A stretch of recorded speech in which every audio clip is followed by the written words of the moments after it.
सुबह की हल्की सी रोशनी जब खिड़की से कमरे में आती थी तो एक बूढ़ा सा पंखा धीरे धीरे घूमता हुआ उस छोटे से घर की चुप्पी को तोड़ता था।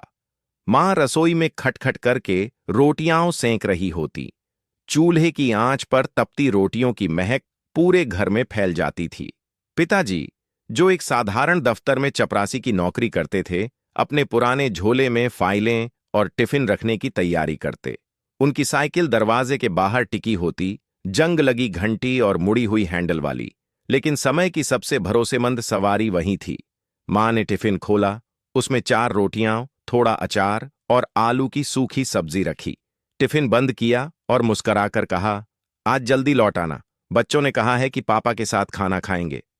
पिता कुछ नहीं बोले, बस हल्की मुस्कान देकर झोला उठाया। बच्चे, एक बेटा और एक बेटी, पिता को बाहर तक छोड़ने आए। दोनों ने बारी बारी से उन्हें गले लगाया। बेटी बोली, पापा ध्यान रखना और जल्दी आना ना। पिता ने उनका माथा चूमा और उनकी पीठ थपथपाई। फिर वो चुपचाप अपनी साइकिल पर चढ़े, पैडल मारा और धीरे धीरे उस गलियों से गुजरते हुए ऑफिस की ओर निकल पड़े, अपनी थकान, भूख और सपनों को एक झोले में बांधकर। उनके जाने के बाद घर फिर से शांत हो गया, लेकिन उस सुबह की वो कुछ ही पल की मुलाकात बच्चों के लिए सबसे कीमती थी और पिता के लिए यही था उनका दिन की शुरुआत का सबसे बड़ा इनाम। दोपहर का समय था। सरकारी ऑफिस की पुरानी इमारत की दीवारों पर लटकती घड़ियां जैसे खाने के समय का संकेत दे रही थीं। पंखे तेज घूम रहे थे, मगर गर्मी के पसीने को रोक नहीं पा रहे थे।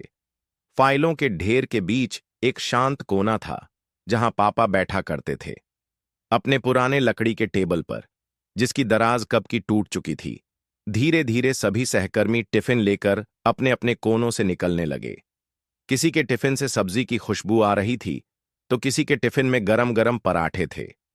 हंसी मजाक शुरू हुआ। भाई, आज बीवी ने क्या भेजा? किसी ने चटनी निकाली, किसी ने अचार बांटा। पापा चुपचाप अपनी कुर्सी पर बैठे रहे। उनका पुराना स्टील का टिफिन उनकी थैली में वैसे ही रखा रहा जैसे सुबह रखा गया था। उनके एक साथी बोले, शर्मा जी, आप टिफिन नहीं खोलते? पिता ने हल्की सी मुस्कान दी और बोले, नहीं भाई साहब, अभी भूख नहीं है, बस थोड़ा पानी पी लूंगा। ये उनका रोज का जवाब था। असलियत यह थी कि उस टिफिन में मुश्किल से एक रोटी होती थी, वो भी वो घर पर बच्चों के लिए बचाकर ले जाते थे। पिता को यह एहसास होता था कि वो एक रोटी अगर यहां खा लेंगे तो शाम को बच्चों के हिस्से की थाली अधूरी रह जाएगी। पिता चुपचाप पानी की बोतल उठाते, 2 घूंट पीते और सामने की दीवार पर लगी घड़ी को देखते रहते, मानो हर पल गिन रहे हों कब शाम होगी और वो उस अधूरी रोटी को घर लेकर लौटेंगे। ऑफिस के शोर में, ठहाकों में, सबकी आंखों में सिर्फ रोटी और सब्जी दिखती थी, लेकिन पिता की आंखों में बस एक ही चीज थी, बच्चों की मुस्कान। ऑफिस के कोने में रखा वो टिफिन हर दिन उतना ही भारी लगता था जितना एक पिता का मन। बाहर से वो स्टील का पुराना डब्बा दिखता था, लेकिन उसके अंदर छुपा था एक गहरा राज, एक पिता का त्याग, एक भूख की चुप दास्तान। हर दिन जब मां सुबह 4 रोटियां बनाती, तो उनमें से 3 बच्चों और उनके स्कूल के खाने के लिए निकल जाती। आखिरी बची एक रोटी मां अक्सर पूछती, क्या इतना काफी है? पिता मुस्कुराकर कहते, मुझे ऑफिस में भूख कहाँ लगती है, बच्चों को खिलाओ, मैं पानी पीकर गुजारा कर लूंगा। और वाकई वही होता। उस टिफिन में एक रोटी रखी जाती थी, न ज्यादा सब्जी, न कोई मिठाई। वो भी पिता ऑफिस में नहीं खाते थे। वो उस रोटी को वैसे ही टिफिन में बंद रखते, शाम तक सहेज कर लाते और घर आकर अपने छोटे बेटे या बेटी की थाली में चुपचाप रख देते। कभी बच्चों ने पूछा, पापा, आपने क्या खाया? तो वो हंसते हुए कहते, बेटा, आज ऑफिस में बहुत स्वादिष्ट खाना मिला था, बस पेट भर गया। असल में वो पेट भूख से नहीं, बच्चों की मुस्कान से भर जाता था। टिफिन का ये रहस्य किसी को नहीं पता था। ऑफिस वाले सोचते, शर्मा जी बड़े कम खाने वाले हैं, लेकिन उन्हें क्या पता था कि शर्मा जी के लिए रोटी खाना नहीं, बच्चों की भूख मिटाना ज्यादा जरूरी था। हर शाम जब वो टिफिन खोलते और वो एक रोटी किसी नन्हे हाथ की थाली में जाती, तब उन्हें लगता, आज का दिन सफल हुआ। कभी कभी मां दूर से देखती और उसकी आंखें भर आतीं, लेकिन वो कुछ नहीं कहती। वो जानती थी, यह केवल एक रोटी नहीं, बल्कि पिता की हर रोज की चुपचाप बलिदान की गवाही थी। शाम ढलने लगती थी। आसमान पर हल्का सा सिंदूरी रंग फैल जाता, जैसे दिन अपने सारे बोझ उतार कर विश्राम की ओर बढ़ रहा हो। उस पुराने मोहल्ले की पतली सी गली में साइकिल की घंटी सुनाई देती और दरवाजे पर खड़े बच्चे पहचान जाते। पापा आ गए। पिता जैसे ही घर की देहरी पर कदम रखते, दोनों बच्चे दौड़कर उनके गले लगते। पसीने से भीगे कपड़े, थकी हुई आंखें, और फिर भी चेहरे पर वही पुरानी प्यारी मुस्कान, जैसे थकावट को पीछे छोड़कर वो सिर्फ बच्चों के लिए मुस्कुराना जानते हों। बेटा भोलेपन से पूछता, पापा, टिफिन खाया था ना? पिता हल्की मुस्कान के साथ सिर हिलाते। हाँ बेटा, बहुत स्वादिष्ट खाना था आज, सबने तारीफ की। बेटा खुश होकर बोलता, अच्छा पापा, कल मैं आपको अपने हाथों से रोटी दूंगा, मां से कहूंगा खास रोटी बनवाने को।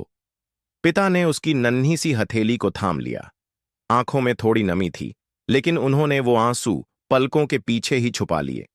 बच्चों को क्या पता था कि उनका स्वादिष्ट खाना आज भी टिफिन में ज्यों का त्यों बंद था, अनटच्ड, लेकिन अनमोल।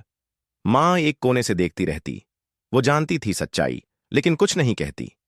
शायद यही प्रेम होता है, न जताना, न रोकना, बस देखना और सहना। रात का खाना तैयार होता।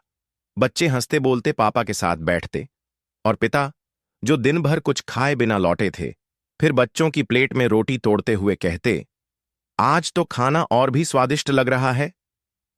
पिता का वो खाली पेट उस घर की सबसे बड़ी भूख मिटा रहा था। बच्चों की मासूम हंसी और तृप्त आंखें। उस एक पल में उनकी सारी थकावट जैसे पिघल जाती थी। वो एक सामान्य सी सुबह थी। सूरज की किरणें खिड़की से झांक रही थीं और रसोई में मां हर रोज की तरह टिफिन पैक कर रही थी। 3 रोटियां पहले ही बच्चों के टिफिन में चली गईं और एक रोटी, जैसे हमेशा, पापा के टिफिन में रख दी गई। पापा तैयार होकर साइकिल उठाकर निकल गए और घर में रोज की तरह चुप्पी छा गई। लेकिन उस दिन मां का मन अशांत था। बीते कई दिनों से वो देख रही थी कि पापा अक्सर बिना थके, बिना कुछ कहे बच्चों की प्लेट में एक पूरी रोटी रख देते थे, वही जो शायद टिफिन में होनी चाहिए थी। उस दिन शाम को जब पापा बाहर बच्चों के साथ बैठे थे, मां ने चुपचाप उनका टिफिन उठाया। जब उसने ढक्कन खोला तो उसकी सांस अटक गई। रोटी वैसी की वैसी पड़ी थी, न तोड़ी गई, न छुई गई। मां की आंखें भर आईं। अचानक उसे वो हर दिन याद आने लगे जब पापा ऑफिस से लौटकर मुस्कुराकर कहते थे, बहुत स्वादिष्ट खाना खाया आज। वो मुस्कान अब उसे चुभने लगी थी, क्योंकि वो झूठ नहीं था, वो प्रेम था। एक पिता का त्याग, जो भूखा रहकर भी बच्चों के चेहरे पर मुस्कान देखना चाहता था। मां धीरे से टिफिन बंद करती है, लेकिन उसकी आंखों से आंसू चुपचाप गिरते रहते हैं। वो किसी को नहीं बताती, न बच्चों को, न पापा को।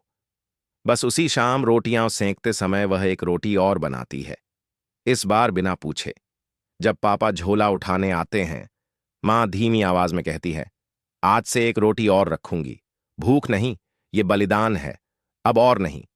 पापा कुछ नहीं कहते, सिर्फ आंखों में एक गहराई उतर आती है, जहां कृतज्ञता, प्रेम और मौन संवाद एक साथ बहने लगते हैं।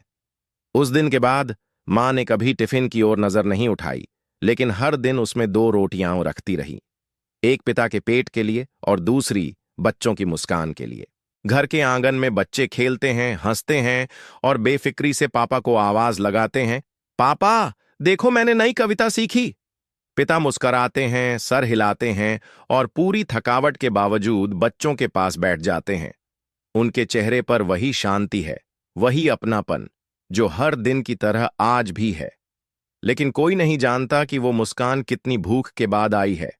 कोई नहीं जानता कि ऑफिस की दोपहर में उन्होंने क्या नहीं खाया, और कोई नहीं जानता कि उन्होंने क्या क्या सहा, सिर्फ इसलिए ताकि ये घर, ये आंगन और ये नन्ही मुस्कानें बनी रहें। पिता ने कभी शिकायत नहीं की, न कभी अपने बलिदान का जिक्र किया, न बताया कि थकान हड्डियों तक बैठ चुकी है, और न जताया कि जेब में कभी कभी बस किराए भर के पैसे होते हैं। क्योंकि पिता प्रेम करता है, लेकिन बोलता नहीं। पिता सहता है, लेकिन दिखाता नहीं। पिता देता है, लेकिन मांगता नहीं। बच्चों के लिए वो सुपर हीरो नहीं, बल्कि एक मौन योद्धा है जो दिन भर लड़ता है भूख से, थकान से, महंगाई से और सबसे ज्यादा समाज की उम्मीदों से। और फिर भी हर शाम वो उसी मुस्कान के साथ घर लौटता है जैसे कुछ हुआ ही नहीं। आज जब हम सोचते हैं कि पिता ने हमारे लिए क्या किया, तो जवाब उस टिफिन में छुपा है, जो अक्सर खाली रहता था, लेकिन बच्चों की थाली हमेशा भरी मिलती थी। वो खाली टिफिन उसका सबसे बड़ा त्याग था। वो मुस्कुराता चेहरा उसका सबसे बड़ा प्रेम था। पिता का त्याग अमूल्य है, क्योंकि वो देता है सब कुछ, बिना कहे, बिना जताए।